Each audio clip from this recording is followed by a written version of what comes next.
বলেছে আমার বন্ধু তোমার উপরে শুনবে কোন এখন তুই নিয়ার মতো নরম হয়ে যাও, বাদরটা ফেটে তুলার মতো নরম হয়ে গেছে। রাসূলুল্লাহকে একটু যেন আঘাত না পায়, বলে বলুন না সুবহানাল্লাহ। সেই নবীকে তুমি কষ্ট দাও, তোমার মতো বড় মুনাফিক আল্লাহর পৃথিবীতে আর নাই। বলুন ঠিক না ঠিক? বন্ধুগণ আমার, ওইখানে রাসূলুল্লাহ সাল্লাল্লাহু আলাইহি ওয়াসাল্লামকে যখন শোয়ালেন, আল্লাহর নবী সাল্লাল্লাহু আলাইহি ওয়াসাল্লাম পাথরের উপরে যখন শুয়ে পড়লেন, পাথরটা এমন নরম হয়ে গেল, তুলার মতো নরম হয়ে গেল। রাসূলুল্লাহ সাল্লাল্লাহু আলাইহি ওয়াসাল্লামের সম্মানে, তার ইজ্জতে, তার মর্যাদায় এখন সৌদি সরকার সেটাকে সুন্দর করে বাউন্ডারি বেড়া দিয়ে রেখেছেন, ওখানে কেউ যায় না। রাসূলুল্লাহর সম্মান অনুযায়ী এখনো কেউ যায় না। আল্লাহর নবী সাল্লাল্লাহু আলাইহি সাল্লামের নাম মোবারক মিম হা মিম দাল মুহাম্মদ, বলে বলুন না সুবহানাল্লাহ। উহুদ পাহাড়টা 3.5 মাইল লম্বা, 3.5 মাইল লম্বা। এই উহুদ পাহাড়টা আল্লাহ তাআলা এমন ভাবে সাজাইছেন, প্রথম হলো মিম, পরেরটা হলো হা, মাঝখানেরটা মিম, পরেরটা দাল। এইভাবে আল্লাহ তাআলা উহুদ পাহাড়টাকে সাজিয়েছেন। এই জন্য উহুদ পাহাড়ের উপরে গোটা সৌদি সরকার নিষেধ করে দিয়েছে, বলে বলুন না সুবহানাল্লাহ। বন্ধুগণ আমার, এই উহুদের ময়দানে রাসূলুল্লাহ সাল্লাল্লাহু আলাইহি ওয়াসাল্লামকে যে দান মোবারক শহীদ করেছেন, আল্লাহ রাব্বুল আলামিন ওই বংশে তার টোকা বন্ধ করে দিয়েছেন। বলেন তো এর চাইতে আযাব পৃথিবীতে আছে?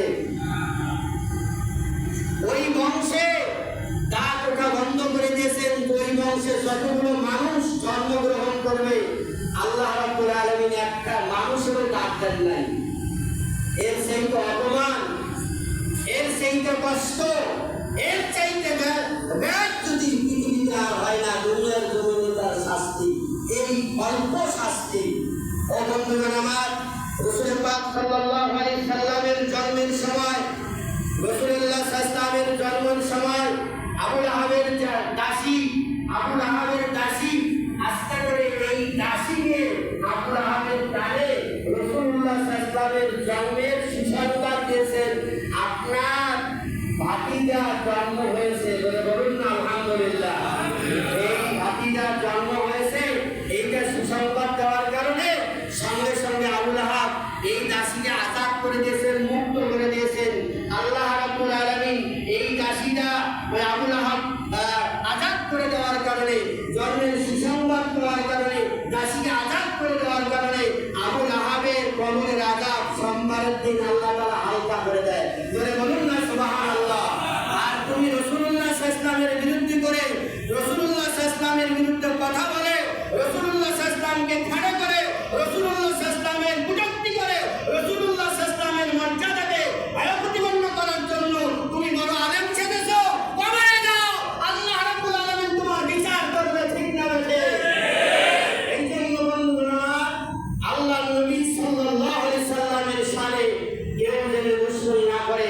আল্লাহ রাব্বুল আলামিন বলেছেন, বান্দা মনে রাখো, তুমি আমার সাথে যত দুশমনি করো, তুমি আমার সাথে যত মুনাফিকি করো, তুমি আমার সাথে যত শিরক করো, তুমি আমার সাথে যত অন্যায় করো, তুমি আমার সাথে যত জুলুম করো, তুমি যত নির্যাতন করো, তুমি যত পাপাচার কাজ করো, তুমি যত খারাপ অন্যায় করো না কেন, তুমি যদি একবার তোমার জীবনের কথাটাকে স্মরণ করে তওবা করে আমি আল্লাহ রাব্বুল আলামিনের কাছে দুটো চোখের পানি ফেলে মাফ চাইতে পারো, আমি আল্লাহ দয়ার সাগর, আমি আল্লাহ দয়ার সাগর।